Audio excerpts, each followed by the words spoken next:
आता बघूयात पुणे जिल्ह्यातल्या महत्त्वाच्या 9 बातम्या।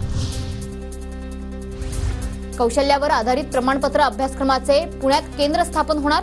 राज्य शासन आणि NSDC या इंटरनॅशनल यांच्यात सामंजस्य करार होणार।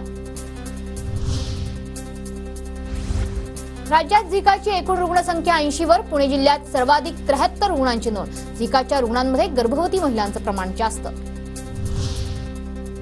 अर्थसंकल्पात नागरिकांच्या सहभागासाठी पालिका ऑनलाईन अभिप्राय आणि सूचना मागवणार। नागरिकांना रस्ते, सांडपाणी, आरोग्य, उद्यानं आणि क्रीडांगणांची कामं सुचवता येणार। पुण्यातल्या देहू रोड दिघी भागातील संरक्षित जागेची नव्यानं मोजणी पूर्ण। राज्य शासनाच्या भूमी अभिलेख विभागाकडून सॅटेलाईटद्वारे मोजणी।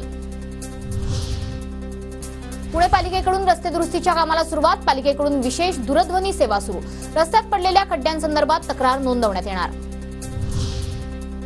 पुण्यात ऐन पावसाळ्यामध्ये टँकरद्वारे पाणी पुरवठा। तांत्रिक कारणामुळे एरंडवणा भागासोबतच उपनगरांमध्ये टँकरद्वारे पाणी पुरवठा सुरू।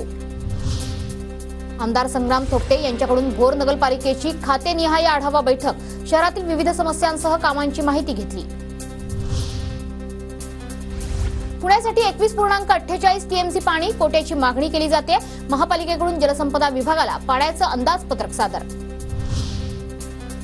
पुण्यात नागरी प्रश्नाच्या सोडवणुकीसाठी मासिक सभा बंधनकारक। अतिरिक्त आयुक्तांचे आदेश। महापालिकेचे मुख्य खाते आणि क्षेत्रीय कार्यालयात समन्वय नसल्यानं नागरी प्रश्न प्रलंबित राहिल्यानं आयुक्तांचा निर्णय।